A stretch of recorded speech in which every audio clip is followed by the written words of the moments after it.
नमस्कार। Hello friends. मैं CA Manish Kothari आप सबका स्वागत करता हूं सीए फाउंडेशन के अकाउंटिंग की इस क्लास में। आज हम स्टार्ट करने जा रहे हैं हमारा final chapter chapter 11 company accounts.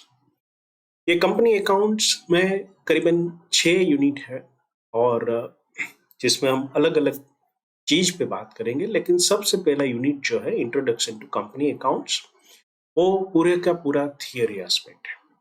और माय डियर फ्रेंड्स, ये बहुत ही इंपॉर्टेंट है। क्यों इंपॉर्टेंट है?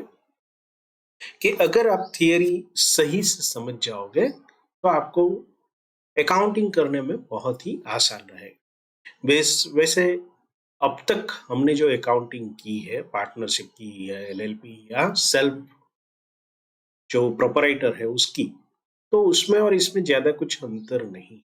एक फॉर्मेट होता है जिसके अंदर हमें ये सब करना है। तो चलिए सबसे पहले शुरुआत करते हैं कंपनी के इंट्रोडक्शन से। So introduction to the company accounts, इसमें लर्निंग ऑब्जेक्टिव हमारा क्या रहेगा कि भाई हम ये समझेंगे कि what is the reason for existence and survival of the company. Company का रीजन क्या होता है बनाने का, फिर nature and type of the company, कितने प्रकार की कंपनी होती है, फीचर्स क्या होते हैं कंपनी के, and the purpose of preparing the financial statement of the company. तो ये 4 ऑब्जेक्टिव को हम स्टडी करेंगे। यहाँ पर एक यूनिट ओवरव्यू है जिसमें हमें ये बताया गया है कि इतनी प्रकार की कंपनी के बारे में हमें सिर्फ इंट्रोडक्शन लेना है। उसका सिंपल मतलब क्या है कि इन डेप्थ अभी आपको स्टडी नहीं करना है। हालांकि आपके लॉ के पेपर में ये आ सकता है।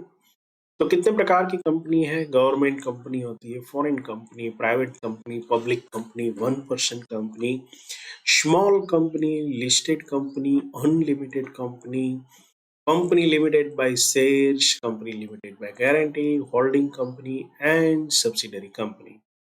ये प्राइमरी चीजें हैं जो हमें समझनी है। अकाउंटिंग ऑलमोस्ट सेम रहेगा सब में। अब इसके अलावा और इस यूनिट के अंदर हम क्या देखेंगे? हमें देखना है preparation of the financial statement, company के अकाउंट कैसे बनते हैं। क्योंकि अल्टीमेटली हम क्या चाहते हैं कि भारत देश खूब तरक्की करे, हमारे यहाँ बड़ी बड़ी कंपनियां बने, और इन सब के अकाउंटिंग के लिए सबसे इम्पोर्टेंट चीज जो कोई भी व्यक्ति होगा वो कौन होगा? सबसे इम्पोर्टेंट होगा चार्टर्ड अकाउंटेंट। तो हमारा बिजनेस, हमारा प्रोफेशन सब फलता रहे, फूलता रहे, इसलिए ये फाइनेंशियल स्टेटमेंट हमें बनाना है। और उसमें कौन सी चीजें होगी? Balance statement of profit and loss, balance sheet होगा, notes to account. Notes to account क्या होगा? अगर कोई प्रोपराइटर का आप अकाउंट बनाते हो तो वर्किंग नोट बनाते हो, यहाँ नोट्स टू अकाउंट्स बनाते हैं, सेम चीज होती है, लेकिन यहाँ पर कुछ हमें फॉर्मेट में बना। एक और बढ़िया स्टेटमेंट है कैश फ्लो स्टेटमेंट, इसको हम समझेंगे जब इसका नंबर आएगा तब। तो चलिए इंट्रोडक्शन में क्या कहा गया है। The never-ending desires to grow, human desires to grow and grow further has given rise to the expansion of the business activity, which in turn has necessitated the need to increase the scale of the operations so as to provide goods and services to ever increasing needs of the growing population of consumer। वाह, क्या कहता है कि भाई population बढ़ता रहता है और उसकी जो नीड्स है उसको भी फुलफिल करना जरूरी है। तो ये नीड्स फुलफिल करने के लिए बिजनेस जो है उसका ग्रो होना जरूरी है। अब सोचिए कि एक छोटी सी शॉप है जो कि ग्रोसरी आइटम बेचती है, और भारत का, हालांकि मान लो कि हमारे शहर की, let's take example of Mumbai, कि भाई कितनी पॉपुलेशन होगी? रफली 1.3 सीआर। अब इतने लोगों को सब चीजें मुहैया कराने के लिए बहुत सारी दुकानें चाहिए और बिजनेसेस है, तो वो ग्रो होना चाहिए। तो उसके लिए क्या होगा कि एक अकेला व्यक्ति ये नहीं कर पाए। तो जिस तरह से वो हिंदी फिल्म का गाना था कि एक अकेला थक जाएगा, तो सब लोग साथ में जुड़कर ये इकोनॉमिक एक्टिविटी करेंगे, उससे क्या होगा? सब लोगों को रोजगार मिलेगा और सबका डेवलपमेंट होगा। तो इन सब चीजों के लिए कंपनी बनाई जाती है। Large amount of the money, modern technology, large human contribution, सब की जरूरत होती है। And it is not possible to arrange partnership और प्रोपराइटरशिप। सबसे इंपॉर्टेंट चीज क्या है कि जब बड़े पैमाने पर कुछ करना हो तो प्रोपराइटरशिप जो है वो पर्याप्त नहीं रहती। पार्टनरशिप की भी लिमिटेशन होती है, पार्टनरशिप इतना सारा व्यवहार नहीं कर सकती। सो ऐसी डिफिकल्टी को ओवरकम करने के लिए कंपनी का कंसेप्ट पिक्चर में आया। और कंपनी या तो कॉरपोरेशन, कुछ देश जो है उसको कॉरपोरेशन भी कहते हैं, तो ये कंसेप्ट आया। उसके बाद क्या हुआ कि भाई जैसे जैसे लोगों का डेवलपमेंट होता गया, नई नई कंपनियां बनती गई और इसका विस्तार आज भी चालू है। एज ए चार्टर्ड अकाउंटेंट हमें क्या करना है? हमें ये करना है कि कंपनी के फॉर्मेशन से लेके सभी उसका संचालन तक हर जगह पर हम लोग कंट्रीब्यूट कर सकते हैं। तो हमें अपनी स्किल डेवलपमेंट करनी है कि भाई हम अच्छे से कंपनी अकाउंट समझ ले तो हम इन लोगों को मदद कर सके और उसके बदले में हम फी पा सके। Company form of organisation is one of the ingenious creation of human mind, कि भाई मानव के दिमाग की एक बेहतरीन उपज है, which has enabled the business to carry on its wealth creation activity. Wealth creation, यहाँ पर प्रॉफिट की बात नहीं है, अल्टीमेटली एम क्या है? वेल्थ क्रिएशन की बात है through optimum utilisation of the resources.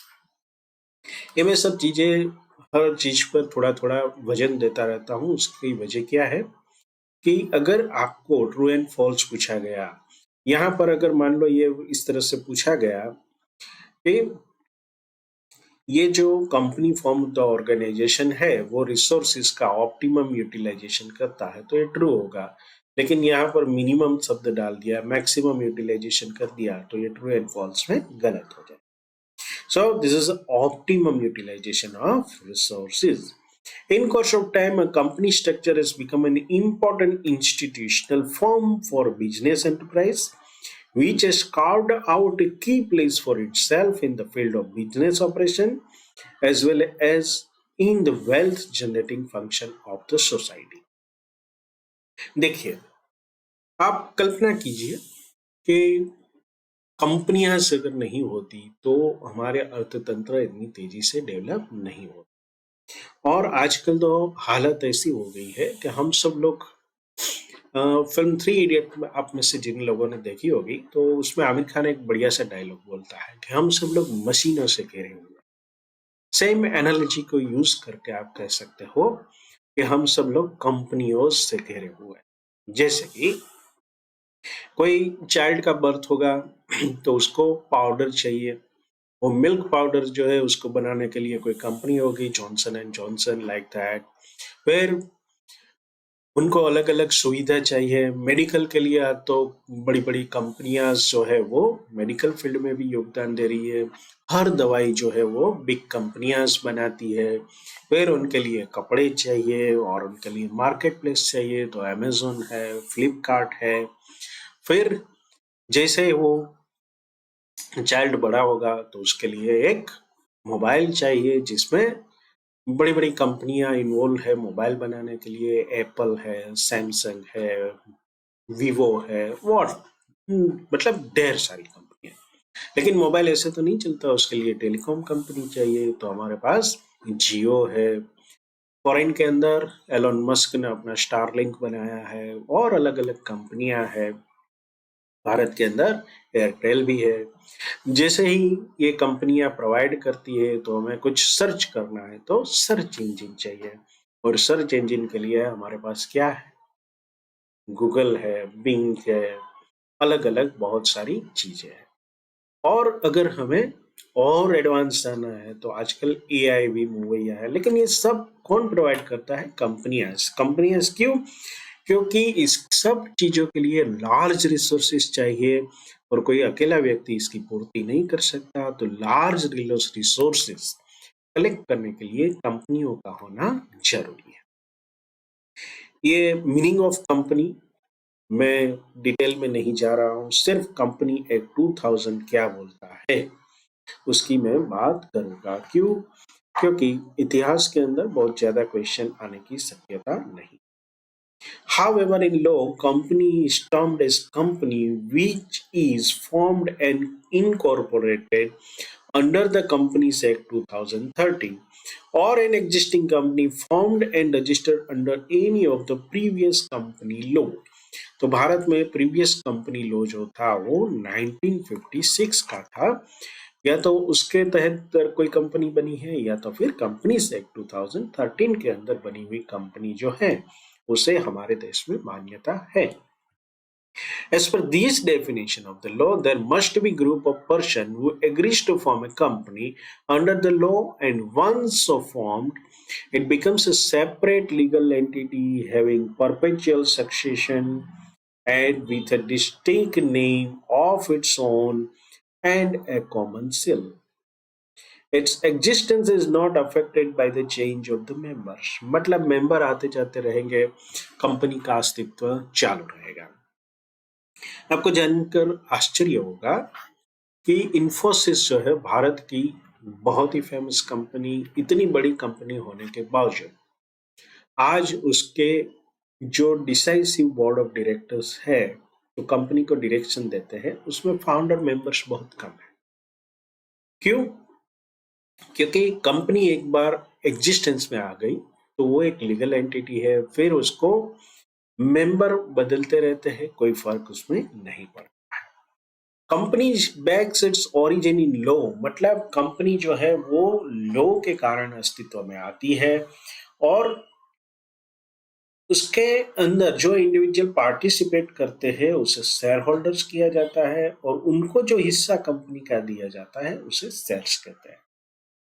So shareholders are authorized by law to elect a board of directors, मतलब कंपनी चलाएगा कौन? Board of directors, and through it to act as a separate legal entity as regards its activities। मतलब company जो भी कुछ काम करेगी वो एक स्वतंत्र सेपरेट लीगल एंटिटी है, कायदा के द्वारा अस्तित्व में आई हुई।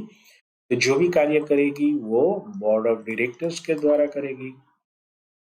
Generally, the capital of the company consists of transferable shares and members जो है उसको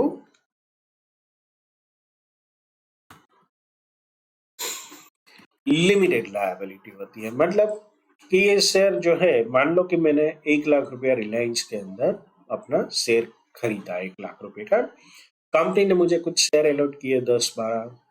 अब मेरी लायबिलिटी कंपनी के अंदर मान लो कोई नुकसान होता है तो मेरी मैक्सिमम लायबिलिटी कितनी है? जो 10-12 शेयरों की वैल्यू होती है उतनी, बस। To get to the heart of the nature of the company, let us examine the concept of the company propounded under corporate jurisprudence। My dear friends, हमारे यहाँ जो चार्टर्ड अकाउंटेंसी का कोर्स है उसका महत्व सिर्फ अकाउंटिंग के लिए नहीं है। हम अकाउंटिंग करते हैं, ऑडिटिंग करते हैं, लेकिन साथ साथ में हम कंपनी और उसके द्वारा होती हुई गतिविधियों का लीगल एस्पेक्ट भी देखते हैं। तो ये कॉर्पोरेट जुरिस्प्रूडेंस का मतलब क्या है कि भाई जो कंपनियों के लिए कायदे बनाए गए हैं उसके अंतर्गत कंपनी क्या होती है। According to the justice Marshall, ये वहां से इंग्लैंड के हो गए या अमेरिका के हो गए, आई डोंट नो, लेकिन वो क्या कह गए हैं, a corporation is an artificial being invisible, intangible and existing only in the contemplation of the law। चलिए मैं इसका थोड़ा आपको अलग अलग शब्द को समझाता हूं। ए कॉर्पोरेशन यानी कि company is an artificial being, मतलब ये कृत्रिम है, लाइव जीवंत व्यक्ति नहीं है, ये कृत्रिम व्यक्ति है। इनविजिबल दिखाई नहीं पड़ती, इंटेंजिबल जिसको टच नहीं कर सकते, and exist only in the contemplation of the law, मतलब लॉ के विचार में ये एक अस्तित्व धराती हुई एंटिटी है। That is the contemplation of law. अब इसी तरह से in the same manner lord justice Hanna has defined the company as an artificial person, मतलब ये भी कहते हैं कृत्रिम व्यक्ति है, क्रिएटेड बाय लॉ, कायदा के द्वारा जिसको बनाया गया है, विथ अ परपेचुअल सक्सेशन, मतलब कोई व्यक्ति पर वो आधार नहीं रखता, जब तक शेयर होल्डर्स और बोर्ड ऑफ डायरेक्टर्स है ये कंपनी चलती रहती है। And common seal, this is another word, क्योंकि कंपनी को बीइंग आर्टिफिशियल एंड इनविजिबल, हमें कैसे पता चलेगा कि कंपनी ही है, तो इसके लिए उसका कॉमन सेल का उपयोग किया जाता है। माइंड वेल, इसमें भी कुछ चेंजेस आए हैं। A common thread running through the various definition of the company said it is an association of the person. Ultimately क्या है? Association of person, जिसको हम shareholders कहते हैं, created by law as a separate body for special purpose. Special purpose का मतलब क्या है? कंपनी जो बनाई जाएगी बिना पर्पस नहीं बनाई जाएगी। कंपनी अपने article of association and memorandum में ये स्पष्ट करेगी कि हम कौन सा बिजनेस करेंगे।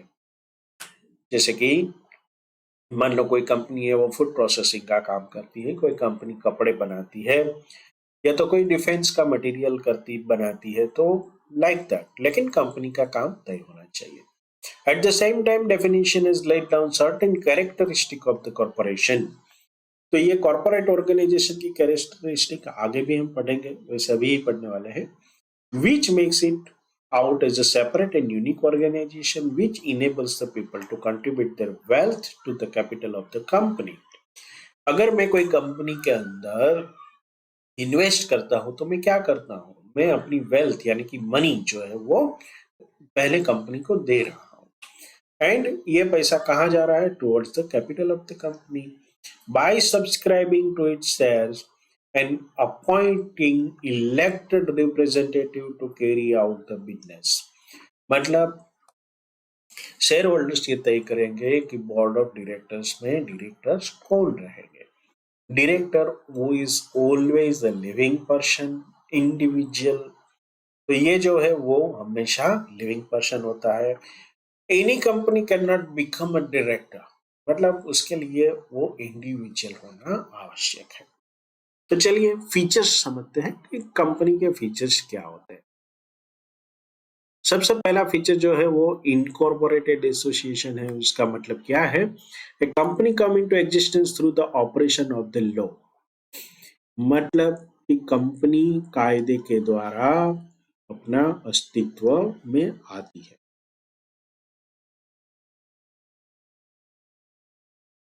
It is incorporate association.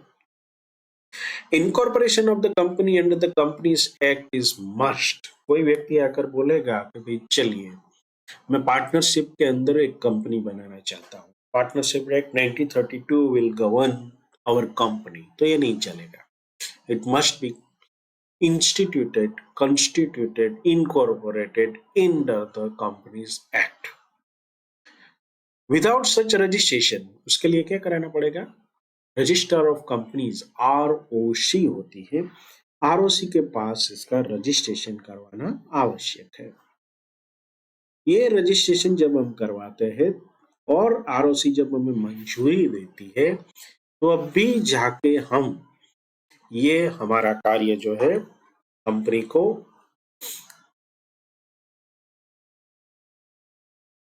मान्यता मिलेगी, तब तक कंपनी जो है वो अस्तित्व में नहीं आएगी। सो it is a resistor of companies.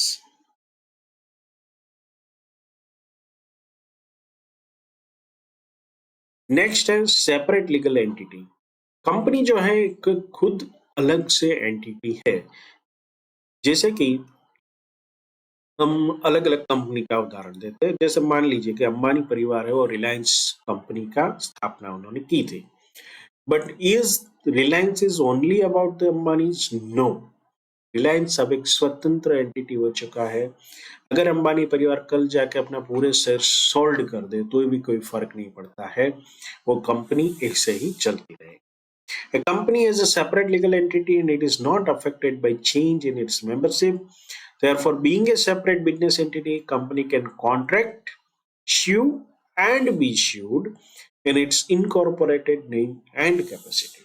देखिए इसका इम्प्लीकेशन और क्या हुआ कि कंपनी जो है वो कोई करार कर सकती है। मान लो कि आप में से कल जाके कोई सीए बन गया और TCS company Tata consultancy service के अंदर आपने जॉब ली, तो क्या रतन टाटा खुद आएंगे आपके साथ कॉन्ट्रैक्ट करने के लिए? नहीं। कौन आएगा? टीसीएस का कोई भी डायरेक्टर होगा, we who is capable to make a contract on behalf of TCS will sign your appointment letter। और जो आपकी एम्प्लॉयमेंट के लिए कॉन्ट्रैक्ट बनेगा उसका आप में और कंपनी के बीच में बनेगा। दूसरा, कंपनी जो है अपने नाम से किसी व्यक्ति पर केस कर सकती है, और अगर कोई बाहर की व्यक्ति कंपनी के ऊपर केस करना चाहती है तो भी कंपनी के नाम से करेगी। जैसे कि किंगफिशर एयरलाइन थी, उन्होंने बहुत सारी लोन ले रखी थी, पैसा नहीं भरा, तो बैंक्स ने उसके ऊपर कोर्ट के अंदर अप्लाई किया कि भैया पैसा हमें नहीं मिल रहा है। तो क्या कंपनी सिर्फ उसके शेयर होल्डर्स पर या बोर्ड ऑफ डायरेक्टर्स पर कामगिरी करेगी? बैंक जो है वो डायरेक्टली कंपनी के नाम से शू करेगी, मतलब किंगफिशर एयरलाइन के ऊपर दावा होगा। दूसरा कंप्लीट है। अब तीसरी बात पे आते हैं, परपेचुअल एग्जिस्टेंस। और एग्जिस्टेंस का मतलब है कि भाई ये अस्तित्व जिसे हम कहते हैं, कंपनी का अस्तित्व जो है वो चलता ही रहता है, परपेचुअल यानी अनंत।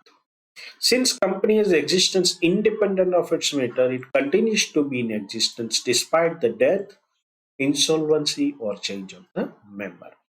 मतलब मेंबर आते जाते रहेंगे, किसी की डेथ की या इंसॉल्वेंसी की इम्पैक्ट कंपनी पर नहीं हो। Now common seal, my dear friends, आपको बता दूं ये हर एक जो फीचर्स है उसके ऊपर आपको शॉर्ट नोट भी पूछी जा सकती है, तो आप इसी के लिए तैयार रहिए। कॉमन सील जो है उसके ऊपर भी आपको शॉर्ट क्वेश्चन 2 या 3 मार्क का पूछा जा सकता है। अब कॉमन सील का क्या महत्व है?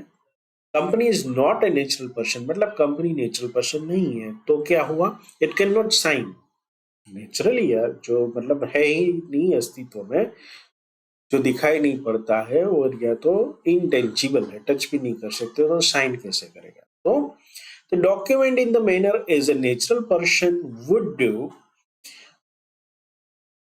जो सामान्य व्यक्ति साइन करता है उस तरह से कंपनी साइन नहीं करती।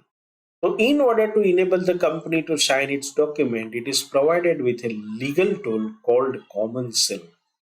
मतलब एक कॉमन सील बनाया जाता है कंपनी का, जो भी डॉक्यूमेंट के ऊपर अफिक्स किया जाता था। अभी भी प्रैक्टिस चालू है कुछ जगह पर, लेकिन गवर्नमेंट ने कुछ छूट दी है। The common seal is affixed on all document by the person authorized to do so, who in turn put his signature for and on behalf of the company। तो क्या सिर्फ सील से काम चल जाएगा? नो, जो भी पर्सन कंसर्न है उसका सिग्नेचर भी होना जरूरी है। तो वो व्यक्ति कौन होगा? Who is authorized by the board of directors। Now the use of the common seal has been made optional। इसको ऑप्शनल बना दिया गया है।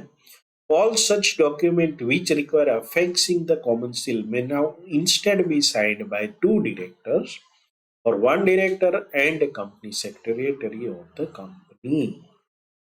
मतलब कंपनी सेक्रेटरी या तो कोई एक डायरेक्टर या 2 डायरेक्टर डॉक्यूमेंट को साइन करेंगे।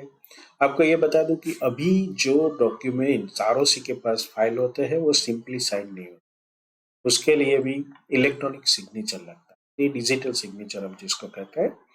तो ये हर एक व्यक्ति की डिजिटल सिग्नेचर होती है और वो होने के बाद ही डॉक्यूमेंट जो है वो आरओसी में फाइल होते हैं। Further, every company registered in India are required to obtain unique corporate identification number, CIN जिसे बोलते हैं। तो ये CIN जो है हर एक कंपनी को लेना है, that is assigned by registrar of companies. तो ये कौन देगा? रजिस्ट्रार ऑफ कंपनीज देगी। अब लिमिटेड लायबिलिटी एक बहुत ही महत्वपूर्ण चीज है। The liability of every shareholder of a company is limited to the amount he has agreed to pay the company on the shares allotted to him. If such shares are fully paid up, he is subject to no further liability. इसका implication मैं आपको बताता हूँ। मान लो कि आपने LLP नहीं किया, एक सिंपल पार्टनरशिप में आप पार्टनर हो और अगर बड़ा नुकसान हो जाता है तो partner is jointly and severally liable for the liabilities of the partnership. ऐसे संजोगों में क्या होगा कि पार्टनर को अपनी कैपिटल जो पार्टनरशिप में डाली है वो तो जाएगी ही। अपार्ट फ्रॉम दैट अगर लॉस ज्यादा है तो उसको अपने घर से भी पैसा लेके वो आउटसाइडर को पे करना है। लेकिन कंपनी के मामले में ऐसा नहीं है। कंपनी में जो शेयर होल्डर्स है उसकी लायबिलिटी सीमित होती है, वो लिमिटेड होती है उसके शेयर होल्डिंग की तहत। लेकिन यहाँ पर एक चीज है, मान लो कोई व्यक्ति है, कंपनी ने शेयर इश्यू किए 100 रुपए के। कंपनी ने कहा कि आप अभी 5 रुपए दो, 5 रुपए हम जब जरूरत होगी आपको मंगा लेंगे, मतलब 50 रुपीज मंगाया, 50 रुपीज बाकी है। अब कंपनी में नुकसान हो गया और हर एक शेयर होल्डर को 100 रुपीज देना है, तो क्या होगा, आप 50 रुपए तो आपके जो ऑलरेडी गए थे उपरांत आपको 50 रुपया और देना पड़ेगा टुवर्ड्स द लायबिलिटी। तो ये शेयर जो है फुल्ली पेड अप नहीं होता है, तब तक आपको उसका पेमेंट देना है। एक और इम्पोर्टेंट चीज है, मान लीजिए एक छोटी सी ग्रेन शॉप है, मतलब किराना शॉप है, और ये ग्रोसरी वाला क्या करता है, वो खुद ओनर है और खुद मैनेजमेंट भी करता है कि भाई कितने बजे शॉप खोलनी है, कितने बजे बंद करनी है, आउटसाइडर को कब पैसा देना है, उधार देना है कि नहीं, ये सारे डिसीजन खुद लेता है। इसे हम क्या कहते हैं, मैनेजमेंट। कंपनी में ओनरशिप एंड मैनेजमेंट अलग अलग होता है। ओनर्स जो होते हैं, share holders are the owners. Since the number of the shareholders is very large and may be distributed at different geographical location, it becomes difficult for them to carry on the operational management of the company on a day-to-day basis. This gives rise to the need of a separation of the management and ownership. मान लो कोई company है, देख Tata steel ले लेते हैं, और मान लो कि शेयर होल्डर्स जो है वो 1 करोड़ जितने हैं, तो अब उन सभी लोग तो मैनेजमेंट के लिए आने वाले नहीं है, तो क्या करना पड़ा, सबको मैनेजमेंट के लिए अलग से पूरा तंत्र बनाया गया। तो उसमें chief executive officer and other board members will help the company to manage their daily affairs. एक बहुत ही महत्वपूर्ण चीज है, नॉट ए सिटीजन। कंपनी जो है वो उसका अस्तित्व है लेकिन वो सिटीजन नहीं है। सिटीजन नहीं है उसका मतलब क्या है कि मान लो मैं एक भारत का सिटीजन हूं, तो मेरे पास कुछ पावर से मैं वोट कर सकता हूँ, मेरे पास स्वतंत्रता है कि मैं अपना ओपिनियन अच्छे शब्दों में किसी के भी बारे में दे सकता हूँ। लेकिन कंपनी जो है वो एंटिटी जरूर है लेकिन is not a citizen in the same sense as a natural person is, though it is created by the process of law. It has a legal existence but does not enjoy the citizenship rights and duties as are enjoyed by the natural citizen. तो ये citizen नहीं है। अब transferability of the shares. The capital is contributed by the shareholders through the subscription of the shares, which such shares are transferable by its member except in case of a private limited company. अगर private limited company है तो share transfer नहीं होंगे, बाकी जो है share transfer कर सकते हैं, which may have certain restriction on such transferability. Anyway, तो ये सेल और परचेज जहां पर शेयर्स के होते हैं आमतौर पर हमें उसे स्टॉक एक्सचेंज कहते हैं, और ये जो स्टॉक एक्सचेंज है उसमें ये सेल परचेज वगैरह होता है। अब हमारे काम की बात, कंपनी हो, a limited company is required by law to keep a prescribed set of account books and any failure in this regard attracts penalties. मतलब कंपनी को बुक्स रखनी है और ये रखने के लिए उनको अपॉइंट करना पड़ेगा किसको, हम लोगों को, चार्टर्ड अकाउंटेंट को। पीरियोडिक ऑडिट, यह भी काम की बात है। A company has to get its accounts periodically audited through the chartered accountant। Bharat में एकमात्र मान्यता प्राप्त प्रोफेशनल कौन है? चार्टर्ड अकाउंटेंट, जो कि कंपनी का ऑडिट कर सकते हैं। Appointed for the purpose by the share holders, कौन अपॉइंट करता है? Share holders, not management, on the recommendation of the board of directors. Board of directors की रिकमेंडेशन रहेगी, लेकिन अपॉइंटेड कौन करेगा? Share holders. एक और चीज है right of access to information. Information यानी जानकारी, माहिती। The right of shareholders of a company to inspect its books of the account, with the exception of the books open for inspection under the statute, is governed by the Article of Association। Article of association के अंतर्गत ये लिखा होगा कि share holders है वो books को कब चेक कर सकता है। आमतौर पर जब भी जनरल मीटिंग होती है उस दिन वो अपनी बुक्स को चेक कर सकता है। The shareholders have a right to seek information from the directors by participating in the meetings of the company and through the periodic reports।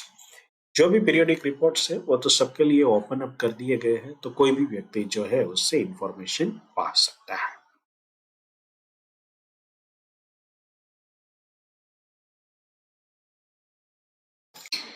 Let's start with the types of the companies. यहाँ पर मैं आपको बता दूं कि company जो है वो सेक्शन 2 के अंदर, हमारा जो कंपनीज एक्ट है उसके सेक्शन 2 में सारी डेफिनेशन दी गई है, और इन्हीं डेफिनेशन में से अलग अलग कंपनी है जो है उसके बारे में हमें बताया गया है। इसका प्रोनाउंसिएशन कैसे करेंगे? सेक्शन 2, फिर यहाँ पर ब्रैकेट में 45 ऐसा नहीं बोलते हैं, इसको हम बोलेंगे close 45। Why it is close 45? देखिए, रूटीन में भी कोई भी चीज होती है तो सेक्शन 2 सब सेक्शन 45 बोला जाता है। अगर कोई एक ही चीज के बारे में नीचे अलग अलग चीज दी गई है, जैसे कि ए बी सी, तो उसे हम क्या बोलेंगे? Sub section. लेकिन जहां पर डेफिनेशन होती है, देखिए ये मिनिस्ट्री ऑफ कॉर्पोरेट अफेयर्स की वेबसाइट है, उनमें आप कंपनीज एक्ट की ई बुक को देख सकते हो। यहाँ पर आप देखेंगे कि डेफिनेशन जो है वो सेक्शन 2 है। तो ये सेक्शन 2 में पहली लाइन क्या है? In this act unless the context otherwise requires, और फिर एक डैश करके छोड़ दिया गया है। मतलब कि ये एक बेस लाइन है, इसके अंदर दी गई चीजें अलग अलग होगी, अदरवाइज आपको बताया जाएगा। मतलब आप एक डेफिनेशन को दूसरी डेफिनेशन के साथ मिक्स नहीं करना है। तो इसी जगह आपको क्या प्रोनाउंसिएशन करना है? Companies act section 2। अब सेक्शन 2 के अंदर जो भी नंबर आएगा, जैसे कि 45 मान लो आता है, तो 45 को हम बोलेंगे सेक्शन 2 क्लॉज 45। क्लॉज 45 है किसके बारे में? क्लॉज 45 जो है वो गवर्नमेंट कंपनी के बारे में बात करता है। Government company means any company in which not less than 51% of the paid up share capital is held by the central government or by any state government or jointly by the partly by the central government and partly by the one or more state government, and includes a company which is a subsidiary company of such government company। तो इसको government company बोला जाता है। हमें यहाँ पर क्या बताया गया है कि government company according to section 2 clause 45 of the companies act 2013, government paying company means any company in which not less than 51% of the paid up share capital is held by the central government or by state government or governments, or partly by the central government and partly by one or more state government, and includes a company which is a subsidiary company of such a government company। तो मैं इसको आपको थोड़ा explain कर देता हूँ। चलिए, एक कंपनी बनाई। अब कंपनी जो है उसकी शेयर कैपिटल मान लीजिए कि 1 लाख रुपीज है, तो 51,000 रुपीज भारत सरकार ने दिया, गवर्नमेंट ऑफ इंडिया ने, तो ये गवर्नमेंट कंपनी है। अब ये गवर्नमेंट कंपनी के पास 100% एक दूसरी कंपनी के शेयर है, इसको हम कंपनी ए कहेंगे, इसे हम कंपनी बी कहेंगे। इसके शेयर्स जो है वो किसके पास है? कंपनी ए के पास। लेकिन कंपनी ए के 51% शेयर जो है वो गवर्नमेंट ऑफ इंडिया के पास है, तो भी इस कंपनी बी को हम गवर्नमेंट कंपनी मानेंगे। तो ये हुआ सब्सिडरी कंपनी का मतलब। अब दूसरा क्या है कि भाई भारत सरकार है, गवर्नमेंट ऑफ इंडिया, फिर हर एक स्टेट है हमारे यहाँ 28 29 अलग अलग स्टेट है, तो ये जो है स्टेट गवर्नमेंट। अब मान लो कि government of India and state government मिलकर कोई कंपनी के 51% शेयर करती है, तो भी गवर्नमेंट कंपनी है। दो स्टेट गवर्नमेंट आपस में मिलकर या अकेले का कोई कंपनी है, तो भी वो गवर्नमेंट कंपनी है, या मोर देन स्टेट गवर्नमेंट, मतलब एक से ज्यादा अगर होगा स्टेट तो भी चलेगा। मल्टीपल स्टेट है की ओनरशिप है, तो भी उसे गवर्नमेंट कंपनी मानी जाएगी। और उस गवर्नमेंट कंपनी की अगर कोई सब्सिडरी है तो उसको भी गवर्नमेंट कंपनी मानी जाएगी। अब एक और डेफिनेशन है फॉरेन कंपनी। फॉरेन कंपनी की डेफिनेशन क्या है? According to section 2 clause 42 of the Companies Act 2013, foreign company means any company or body corporate incorporated outside India which has a place of business in India, whether by itself or through an agent, physically or through electronic mode, and conducts any business activity in India in any other manner. चलिए, तो मैं आपको यहाँ पर example देता हूँ Amazon का। Amazon कहाँ इनकॉर्पोरेट हुई है? अमेजोन यूएस में, तो अमेरिकन कंपनी है, वहां पर इनकॉर्पोरेट हुई है, लेकिन भारत में उसका एक प्लेस ऑफ बिजनेस है, बहुत सारा बिजनेस वो करती है थ्रू एन एजेंट फिजिकली और थ्रू ए इलेक्ट्रॉनिक मोड। अगर कोई कंपनी है सिर्फ इंटरनेट पर कंपनी चलाती है, सब कुछ सेल्स परचेस सब इंटरनेट पे होता है, फिजिकल एग्जिस्टेंस ही नहीं है, उसका physical existence out of India है, लेकिन अगर बिजनेस भारत में करता है तो भी वो फॉरेन कंपनी मानी जाएगी। Conduct any business activity in India in any other manner, मतलब कोई भी मैनर में भारत के अंदर बिजनेस करती है और इनकॉर्पोरेटेड आउटसाइड है, तो उसे फॉरेन कंपनी मानेंगे। चलिए प्राइवेट कंपनी की बात करते हैं। Section 2, Clause 68 of the Companies Act 2013 defines private company as a company which by its article. My dear friends, यहाँ पर मैं वर्ड बाय वर्ड जा रहा हूँ, उसका एक ही कारण है कि आपको कोई भी कंपनी के ऊपर शॉर्ट नोट 3 मार्क की पूछी जा सकती है, 2 मार्क्स की भी पूछी जा सकती है, तो आपको हर एक को उसके फीचर्स को समझना है। तो ये कंपनीज एक्ट है। सेक्शन अगर मान लो कि आप पूरा याद नहीं रहता है क्लोज समेत, तो एटलीस्ट सेक्शन 2 तो आपको लिख ही देना है। एग्जाम के अंदर आपको ये करना है। Section 2 clause 68 of the companies act 2000 defines private company is a company which by its article, मतलब उसका भी article of association and memorandum of association होगा।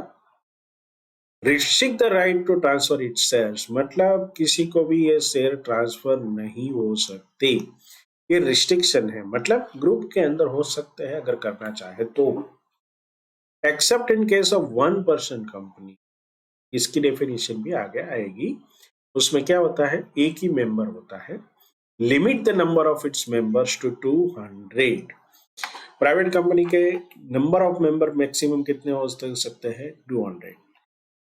provided that where 2 or more person hold 1 or more share in a company jointly, they shall for the purpose of this subclause be treated as a single member, provided further that person who are in the employment of the company and person who Having been formally in the employment of the company, were a member of the company while in the employment and continue to be member after the employment ceased, shall not be included in the number of the members. मतलब employ होने की वजह से कोई व्यक्ति को member नहीं माना जाएगा।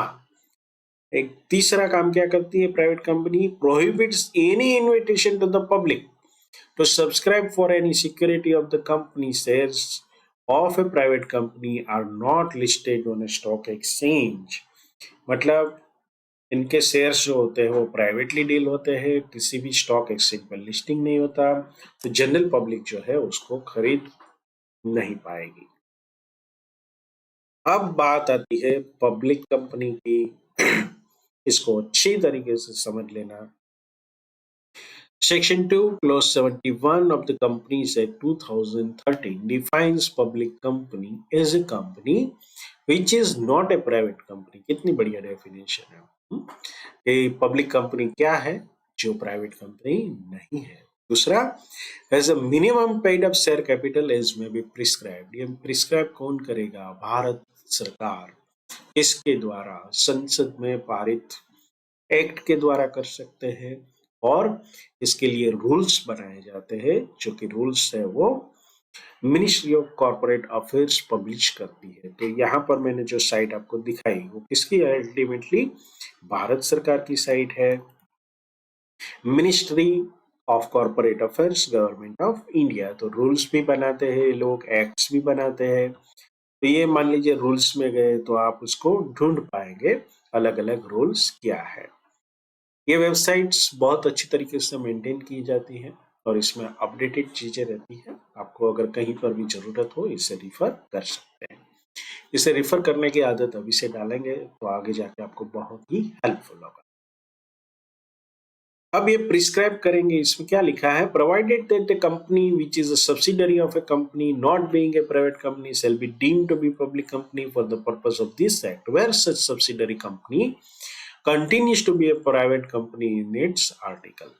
मतलब एक पब्लिक कंपनी है, उसने एक सब्सिडरी बनाई, वो सब्सिडरी खुद तो प्राइवेट लिमिटेड है लेकिन उसको बाकी के सब काम पब्लिक लिमिटेड कंपनी की तरह करने हैं क्योंकि उसका पेरेंट कौन है? Public limited company. A company which is listed public company मतलब जिसके शेयर्स का स्टॉक एक्सचेंज में सेल परचेज होता है। इफ इट गेट्स अनलिस्टेड मतलब वो बोलेगा चलिए अब हमें ये नेशनल स्टॉक एक्सचेंज या बॉम्बे स्टॉक एक्सचेंज पर अब ये लेन देन नहीं करना है, तो भी वो पब्लिक कंपनी रहेगी क्योंकि शेयर्स किसके पास है? पब्लिक के पास। अब no minimum paid up share capital. The minimum paid up share capital requirement of rupees 1 lakh in case of private company and 5 lakh in case of public company has been done away with under Companies Act 2013। उसका मतलब क्या था कि ये provision जो थी पहले companies act 1956 के अंतर्गत, ये अब नहीं है। Accordingly no minimum paid up capital requirement will now apply for incorporating private as well as public company in India। तो आपको अगर पूछेंगे कि please write down what is the minimum requirement, तो हमें क्या लिखना है कि अब ये requirement is been done away with, मतलब जरूरत नहीं है। चलिए, 1% कंपनी, एक अकेला तक जाएगा ऐसा यहाँ पर नहीं है। 1 is the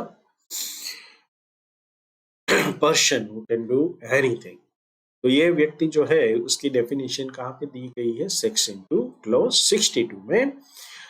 Of the Companies Act 2013 defines 1% company as a company which has only 1% as a member। बहुत ही ब्यूटीफुल डेफिनेशन है, इतनी छोटी कि बस आनंद होता है कि किसको कहेंगे कि जहां पर सिर्फ एक अकेला व्यक्ति है मेंबर, उसको ओपीसी यानी कि 1% कंपनी कहते हैं। चलिए स्मॉल कंपनी के बारे में बात करते हैं। स्मॉल कंपनी क्या? तो उसका मतलब क्या है? Section 2 clause 85 of the companies act define small company जिसकी paid up share capital of which does not exceed 4 crore. ये लिमिट गवर्नमेंट बदल सकती है जब चाहे, अभी 4 करोड़ है। और सच higher amount as may be prescribe which shall not be more than 10 crore rupees, मतलब 10 करोड़ से ज्यादा नहीं कर सकते।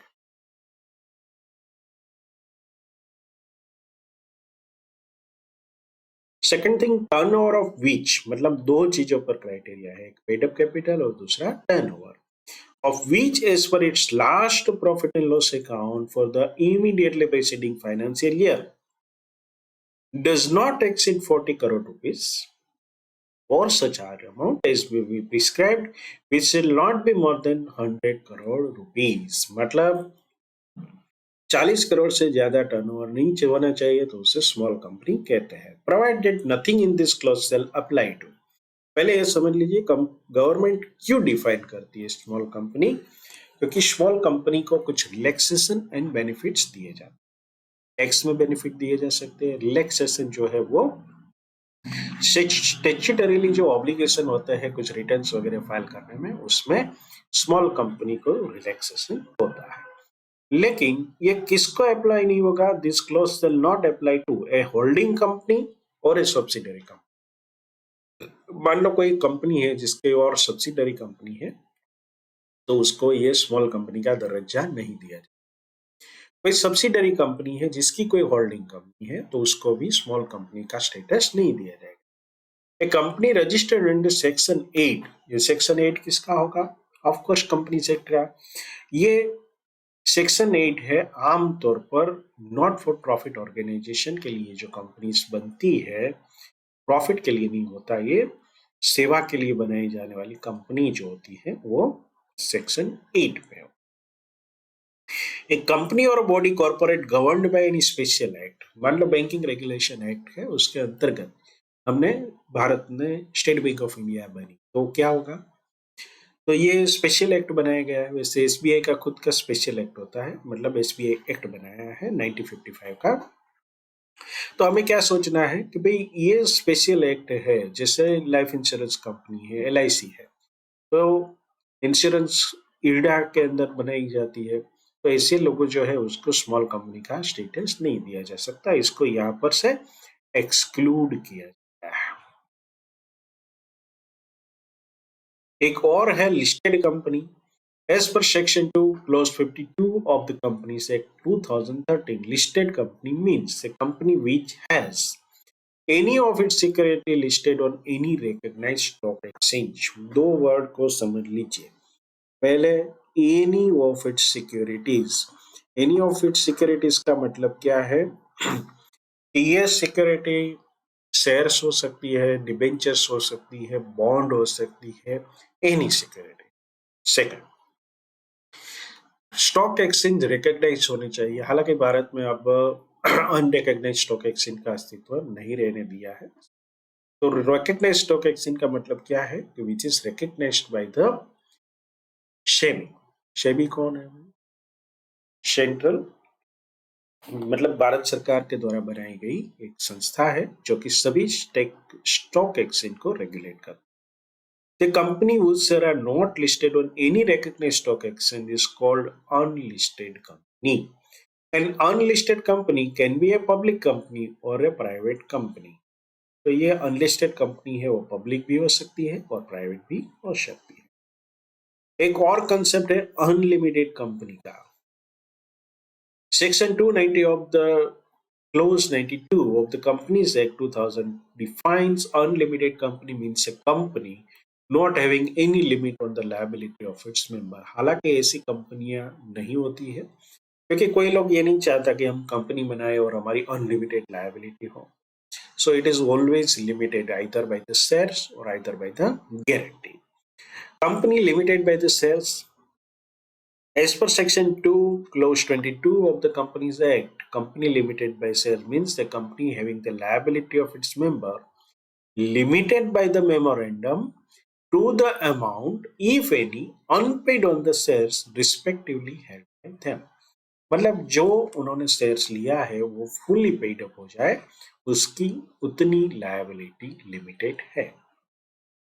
Company limited by guarantee, as per section 2 clause 21 of the Companies Act, Company limited by guarantee means a company having the liability of its member limited by the memorandum to such amount as the members may respectively undertake to contribute to the asset of the company in the event of its being wound up. मतलब उसका जो memorandum होगा उसमें ही लिखा होगा कि अगर ये कंपनी को वाइंड अप करने की जरूरत पड़ी और लॉसेस वगैरह है तो आउटसाइडर को पेमेंट करने के लिए ज्यादा से ज्यादा ये लोग कितने रुपीस देंगे, उसे कहते हैं लिमिटेड बाय द गारंटी। एक और कंसेप्ट है होल्डिंग कंपनी का। According to section 246 two Clause 46 of the Companies Act, holding company in relation to one or more other companies means a company of which such companies are subsidiary company. Holding company का मतलब क्या है कि shares जो होता है दूसरा, मान लो कि दो कंपनी है, एक है पेरेंट कंपनी है और एक पेरेंट कंपनी के साथ उसकी सब्सिडरी है। तो ये जो पेरेंट और सब्सिडरी कंपनी होती है उसका क्या होगा कि एक कंपनी जिसके पास शेयर्स है दूसरी कंपनी के, उसे होल्डिंग कंपनी कहेंगे। जिसके शेयर्स दूसरी कंपनी के पास पड़े हैं उसे हम सब्सिडरी कंपनी कहते हैं। उसकी भी डेफिनेशन है। Section 2, Clause 87 of the Companies Act 2013 defines subsidiary company as a company in which the holding company controls the composition of the boards or directors. सिर्फ शेयर्स की बात नहीं है, लेकिन उसका बोर्ड ऑफ डायरेक्टर को भी अगर कंट्रोल करते हैं तो भी सब्सिडरी मानी। दूसरा, exercise or controls more than one half of the total share capital either at its own or together with one or more of its subsidiary companies. मान लो कि सब्सिडरी कंपनी के कुछ शेयर से 1 लाख शेयर है। अब holding company के पास उसके 50,000 share है और दूसरी एक उनकी सब्सिडरी है उसके पास सिर्फ 1,000 शेयर है, लेकिन दोनों मिलकर कितने हो जाएंगे, मोर देन 50% हो गए, तो भी वो सब्सिडरी कंपनी कहलाएगी। A company shall be deemed to be subsidiary company of the holding company even if there is an indirect control, मतलब direct control नहीं है, indirect control है through the subsidiary companies. The control over the composition of a subsidiary company's board of director means exercise of the some powers to appoint or remove all or the majority of the directors of the subsidiary company. मतलब मैं आपको जियो का example देता हूं। देखिए, mister Mukesh Ambani may not be on the direct board of the Jio, but he has a decisive control over the affairs of the Jio company. तो हम ये कह सकते हैं कि Jio is also part of subsidiary company of Reliance. हालांकि ये मैं सिर्फ एग्जाम्पल दे रहा हूँ, लीगल टर्म में वो है या नहीं है इसकी बात हम नहीं कर रहे हैं। तो कुल मिलाकर 12 प्रकार की अलग अलग कंपनियों की हमने बात की और अभी हम पॉज लेते हैं और आगे हम बढ़ेंगे एक नए टॉपिक के साथ। Maintenance of the books of account.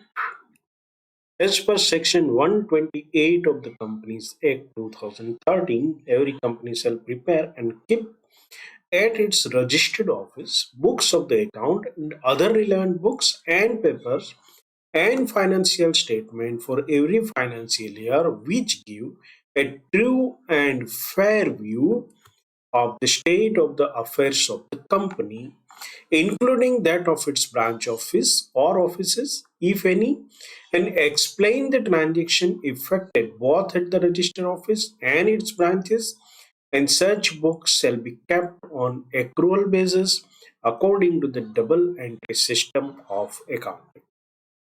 Provided further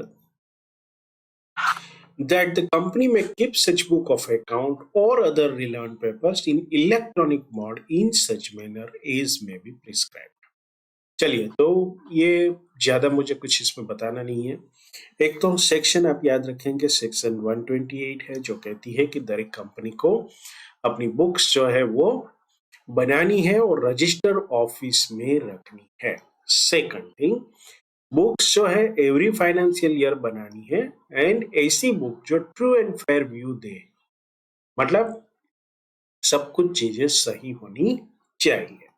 अगर ब्रांचेस है तो उसके भी अकाउंट्स बनाने हैं and such book shall be kept on accrual basis. हमने जो फंडामेंटल 3 एजम्पशन समझे थे, एक था एक्रूअल बेसिस पर। According to the double entry system, मतलब सिंगल एंट्री सिस्टम नहीं चलेगी। तो इतनी चीजें हमें याद रखनी है। हर एक फाइनेंशियल कंपनी को बुक्स ऑफ अकाउंट्स मेंटेन करना है, एक्रूअल बेसिस पे करना है, डबल एंट्री सिस्टम पर, और जो कि ट्रू एंड फेयर व्यू दे। इसको आप इलेक्ट्रॉनिक मोड में भी रख सकते हो, मतलब ये फिजिकल की बात थी, लेकिन अब after computers this can be also be kept as in electronic mode. चलिए अब आते हैं preparation of the financial statement. Under Section 129 of the Companies Act 2013, the financial statement shall give a true and fair view of the state of the affair of the company or companies, comply with the notified accounting standards। मतलब भारत सरकार ने और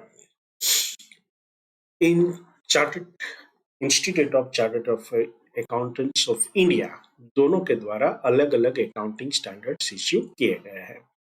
भारत सरकार ने जो issue किए हैं उसे इंड एस कहते हैं और उसका एक थ्रेशोल्ड लिमिट है 250 करोड़ से अबव टर्नओवर वाली सभी कंपनियां वो फॉलो करेंगी, जबकि बाकी सब अकाउंटिंग स्टैंडर्ड्स को फॉलो करेंगी। लेकिन ये कहाँ लिखा है? ये लिखा है कंपनीज एक्ट के शेड्यूल 3 में, मतलब कंपनीज अकाउंट के साथ जो शेड्यूल्स अटैच किए गए हैं उनमें से एक शेड्यूल है शेड्यूल 3, जिसमें ये कहा गया है कि इस प्रकार से बनाना है। The board of directors of the company shall have financial statement or annual general meeting of the company। अब एनुअल जनरल मीटिंग जो होती है वो शेयर होल्डर्स की होती है, उसके सामने ये अकाउंट प्रस्तुत करना है। ये जिम्मेदारी किसकी है? बोर्ड ऑफ डायरेक्टर्स की। अभी financial statement as per the section 2 clause 40, मतलब definition part of the companies act 2013 inter alia includes क्या क्या चीजें आती है। एक तो बैलेंस शीट आता है as at the end of the financial year, profit and loss account in the case of the company carrying on any activity not for profit, and income expenditure account for the financial year। Cash flow statement, cash flow statement is a part of financial statement as per the company's act। A statement of change in equity if applicable, अगर equity यानी कि share capital में कुछ changes हुआ है तो उसका एक स्टेटमेंट अटैच करना है।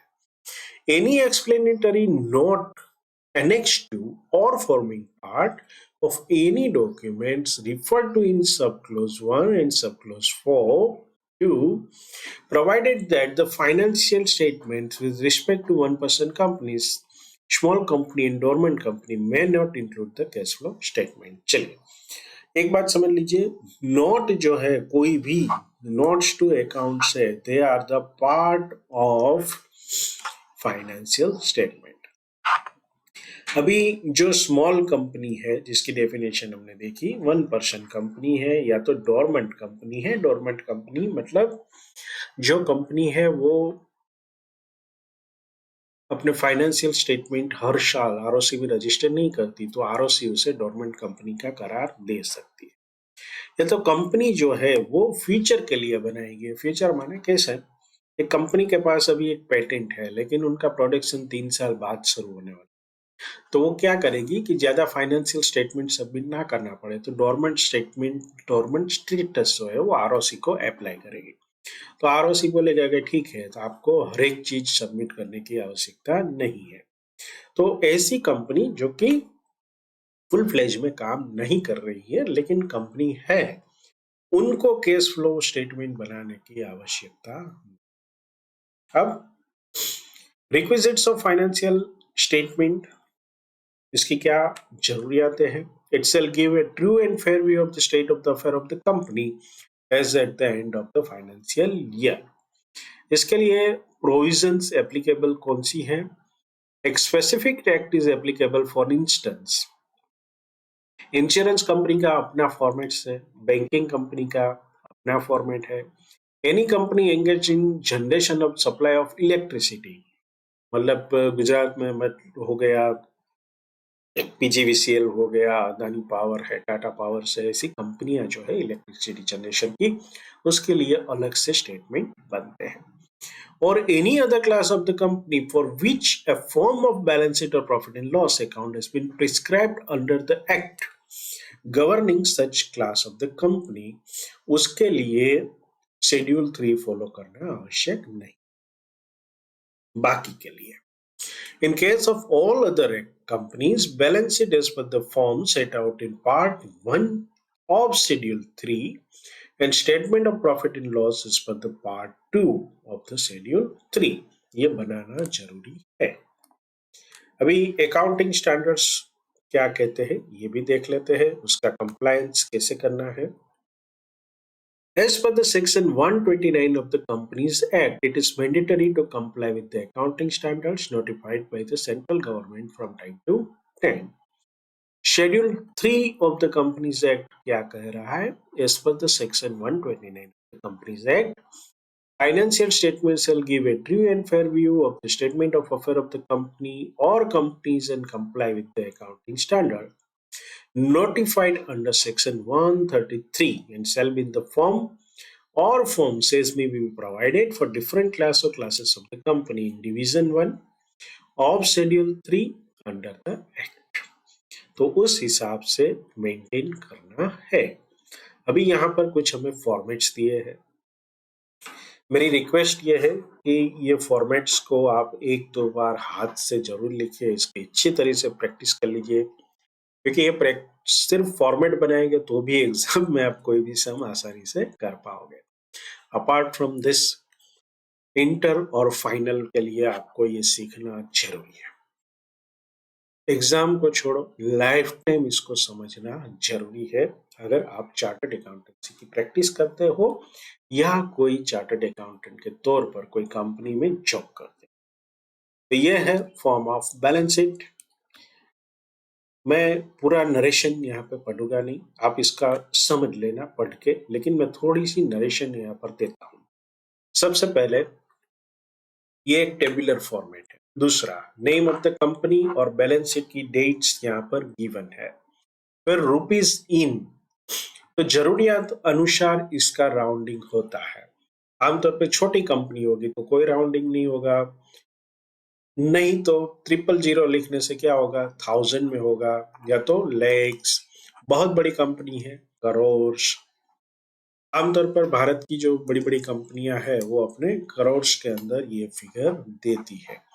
एग्जाम में ये फॉर्मेट को स्ट्रिक्टली फॉलो करना, it will give a good impression on the examiner.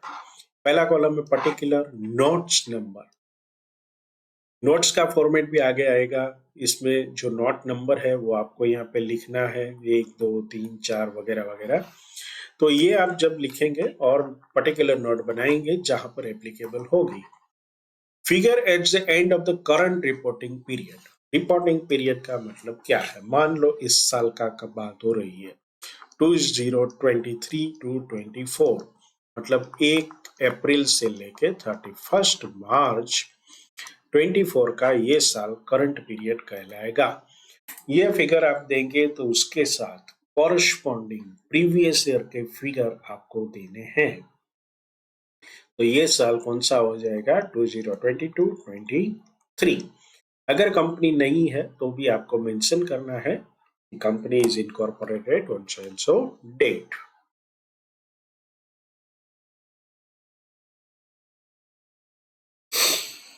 सबसे पहले ये है हमारी liability side, equity and liabilities, share holder funds. ये accounting standard, Indian accounting standards का और फॉर्मेट आएगा। उसमें पहले एसेट्स दिखाई गई है इन ईयर्स में, जबकि ये अकाउंटिंग स्टैंडर्ड वाला फॉर्मेट है इसमें, इसलिए पहले लायबिलिटी साइड है, equity and liabilities.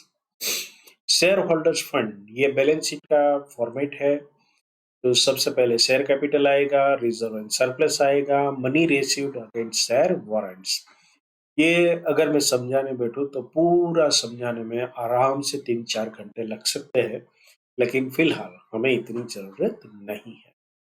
Non current liability, share application money pending allotment. जब हम ये अगला यूनिट करेंगे तो ये सारी चीजों को समझेंगे। एप्लीकेशन मनी क्या है, पेंडिंग क्या है, या तो अलॉटमेंट क्या है। नॉन करंट लायबिलिटी आमतौर पर हर एक कंपनी का अपना एक वर्किंग कैपिटल साइकिल होता है सर। तो रॉ मटेरियल से लेकर फिनिश गुड्स और फिर उसका सेलिंग और उसके बाद रियलाइजेशन ऑफ द अमाउंट तक का ये पूरा जो राउंड होता है, उसके अंतर्गत या तो 1 ईयर जो भी आपको पेमेंट करना है बोरोविंग वगैरह का, उससे ज्यादा समय है तो उसे लॉन्ग टर्म बोरोविंग कहते हैं। कुछ लायबिलिटीज होगी जो डिफर्ड की गई है, ऐसी चीजें या तो लॉन्ग टर्म प्रोविजन किया है। मान लो आपके एम्प्लॉइज है, उसको 5 साल बाद आपको 10 लाख रुपया देना है, तो उसकी प्रोविजन हम हर साल 2-2 लाख करते रहते हैं। तो ऐसी सारी चीजें नॉन करंट लायबिलिटी होगी। तो करंट लायबिलिटी क्या होगी? Which is non current, simply कि भाई हमारे वर्किंग साइकिल या तो 1 साल के अंदर जो भी पेबल्स है उसको हम करंट लायबिलिटी कहेंगे। तो ये हमारा एक साइड हुआ बैलेंस शीट का। दूसरी साइड क्या कहती है? उसे एसेट्स कहते हैं, आपको पता है। यहाँ पर पहले फिक्स एसेट शब्द का इस्तेमाल होता था, इसको हटाकर अब property plant and equipment PPE लिखा जाता है।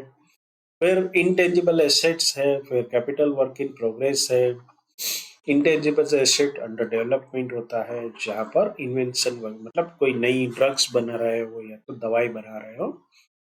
दूसरा नॉन करंट इन्वेस्टमेंट है, वही वर्क 1 साल के बाद का अगर ज्यादा पीरियड का इन्वेस्टमेंट है तो उसे नॉन करंट इन्वेस्टमेंट कहेंगे।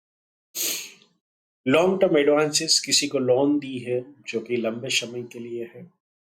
जो नॉन करंट नहीं है, सभी एसेट करंट एसेट है, मतलब रियलाइजेबल विद इन ईयर और with in a working cycle.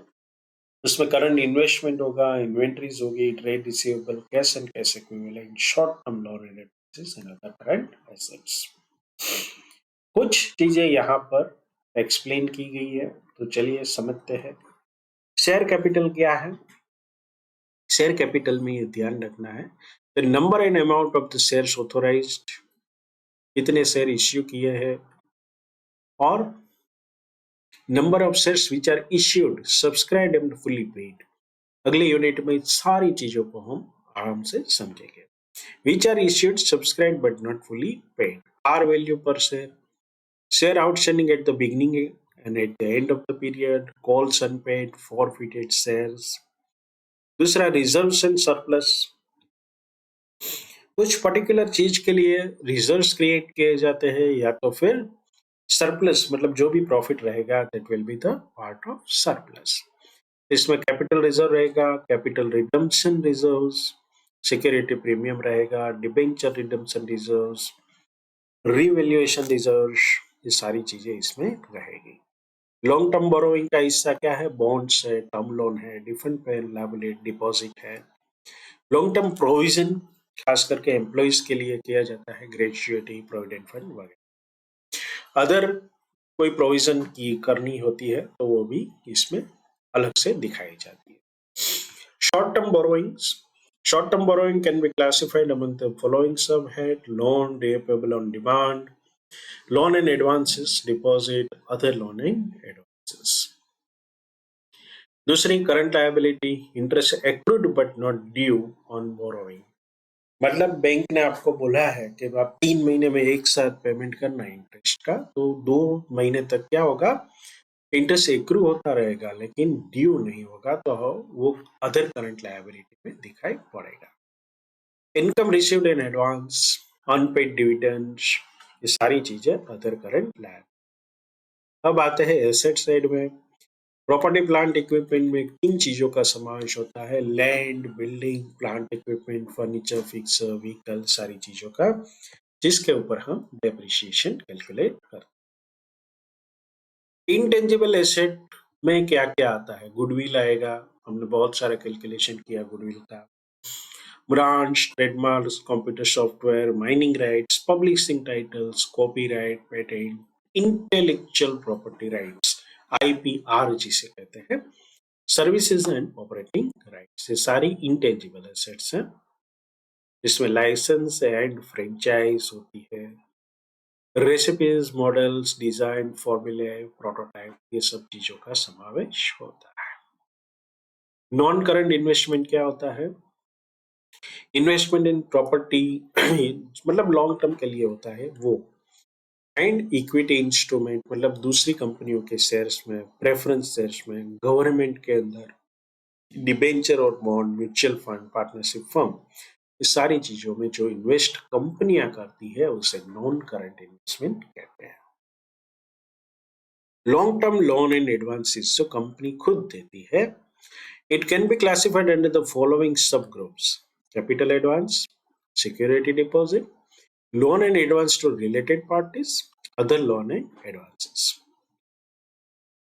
चलिए तो इसको एक समझ लेते हैं। कैपिटल एडवांस क्या है? मान लो कोई मशीनरी आपको मंगानी है, तो उसके लिए आपने 5 करोड़ रुपए एडवांस में भेजे, तो उसे क्या बोलेंगे? Capital advance. मशीन आने वाली है 1-2 साल के बाद। आमतौर पर शिप्स होती है, एयरक्राफ्ट्स होते हैं, ऐसी सब चीजों बनने में ही 4-5 साल लग जाते हैं, तो ये कैपिटल एडवांस एक उसका हिस्सा होता है। सिक्योरिटी डिपॉजिट का मतलब क्या है? मान लो कोई कंपनी को इलेक्ट्रिसिटी कनेक्शन लेना है और इलेक्ट्रिक कंपनी ने बोला कि 5 लाख डिपॉजिट दो, तो उसे सिक्योरिटी डिपॉजिट कहते हैं। ये लॉन्ग टर्म के लिए होती है और ये इस हेड में रखी जाती है। यहाँ पर कोई रिलेटेड पार्टी को, मतलब जिसका बोर्ड ऑफ डायरेक्टर के साथ संबंध हो, या तो जो कंपनी के शेयर होल्डर्स हो, वो दूसरी कंपनी में भी शेयर होल्डर्स हो, वो उसके अलग अलग क्राइटेरिया है। तो उस हिसाब से कोई रिलेटेड पार्टी को लोन इन एडवांसेस दिया है, तो ये भी यहाँ पर आएगा। अब जो हमने एडवांस या लोन दिया है वो अगर सिक्योर्ड है, सिक्योर्ड माने कि भाई उसके सामने हमारे पास कोई एसेट है या तो कोई और सिक्योरिटी है जिससे हम कह सकते हैं कि इसके पैसे आएंगे ही, तो उसे सिक्योर्ड माना जाता है। It is considered as a good. दूसरा अनसिक्योर्ड होता है। अनसिक्योर्ड का मतलब क्या होता है कि पैसा आएगा या नहीं ये तय नहीं, यहाँ पर गुड्स नहीं होगा, गुड होगा, इसको आप करेक्ट कर लेना। तीसरा डाउटफुल, कि भाई पैसा आने की संभावना अगर डाउटफुल है तो। करंट इन्वेस्टमेंट, ऐसा इन्वेस्टमेंट जो कि 1 साल के अंदर वापस आ जाए, उसे इक्विटी इंस्ट्रूमेंट मतलब शेयर का हो सकता है, preference share, bond, mutual fund, सारी कोई भी चीज हो सकती है। इन्वेंट्रीज, इन्वेंट्रीज में रॉ मटेरियल होगा, वर्क इन प्रोग्रेस होगा, स्टोर एंड स्पेस होगा, फिनिश गुड्स होगा, लूज टूल्स होगा, स्टॉक इन ट्रेड होगा, गुड्स इन ट्रांजिट होगा। इस सारी चीजों को inventory. Cash and cash equivalent, इसको अच्छी तरीके से समझ लीजिए। Balance with the bank is also part of cash and cash equivalent. Cheque drafts in hand, मान लो 31 मार्च को ही आपके पास चेक आया, बैंक में आपने जमा नहीं कराया, तो इसे क्या कहेंगे? Cheque and drafts in hand, cash in hand and others, अगर ऐसा कोई और इंस्ट्रूमेंट है तो। अब आते हैं दूसरा हमारा format, part 2, form of statement of profit and loss. Format same tabular format है। सबसे पहले name of the company, profit and loss statement for the year ended, आमतौर पर 31 मार्च 2024, 25 वगैरह वगैरह। रुपीस आपको दिखाना है। इसमें एक करंट रिपोर्टिंग पीरियड के लिए और दूसरा प्रीवियस रिपोर्ट। सबसे पहला कॉलम है रेवेन्यू फ्रॉम ऑपरेशन, तो जो सेल्स होता है उसकी बात ये हो रही है, लेकिन सेल्स कौन सा, हम जिस चीज में डील कर रहे हैं उसका। अगर आपने फिक्स एसेट बेची है तो रेवेन्यू फ्रॉम ऑपरेशन में नहीं आता। अदर इनकम, जैसे कि इंटरेस्ट इनकम है, रेंट है, ऐसी कोई इनकम है, कमीशन है, ब्रोकरेजेस लाइक दैट, ये सारी अदर इनकम में आएगी। टोटल रेवेन्यू माने इनकम। फिर expenses, cost of material consume, purchase in stock, trade, change in inventories, तो ये सारी चीजों को लेकर आपके पास एक्सपेंसेस हो गए। टोटल एक्सपेंस माइनस करेंगे। प्रॉफिट बिफोर, ये अच्छी तरीके से समझ लेना क्योंकि इसके ऊपर एग्जाम में क्वेश्चन पूछे जा सकते हैं। Profit before exceptional and extraordinary items. तो exceptional and extraordinary item क्या हो सकती है? जैसे कि मान लो कि फायर हुआ और कुछ डैमेजेस हुआ, तो it is an extra ordinary item, मतलब ये एक्सेप्शन होता है, हर रोज ऐसा नहीं होता है। कुछ एक्सेप्शनल आइटम्स होती है, मान लो कि पिछले साल का कोई अपना इस साल पैसा रियलाइज हुआ है जो कि नहीं आने वाला था, हमने बेड डिट कर दिया था, तो ऐसी सारी आइटमों को यहाँ पर बाइफर्केशन किया जाएगा।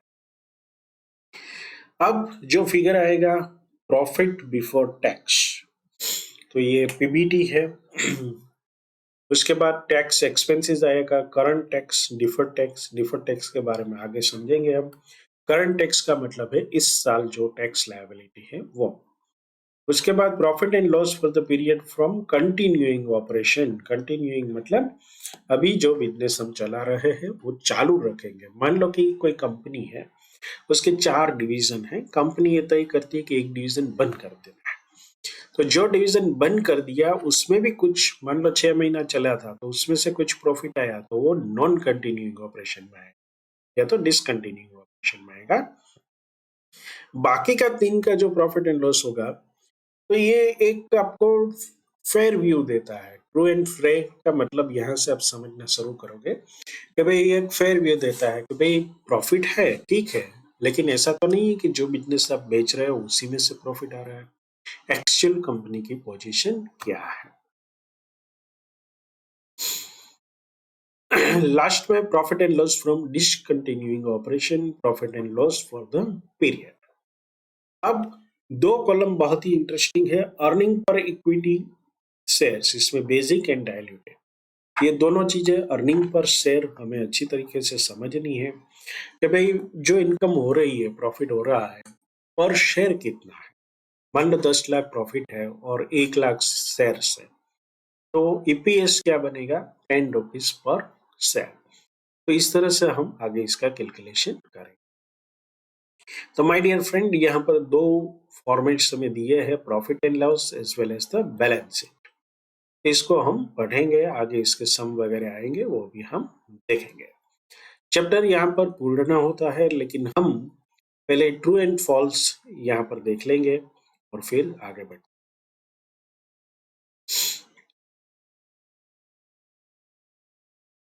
सबसे पहला है every public company is a listed company. तो ये फॉल्स स्टेटमेंट है। फॉल्स क्यों है? ये जरूरी नहीं है कि हर एक पब्लिक कंपनी अपना लिस्टिंग स्टॉक एक्सचेंज पर करवाए।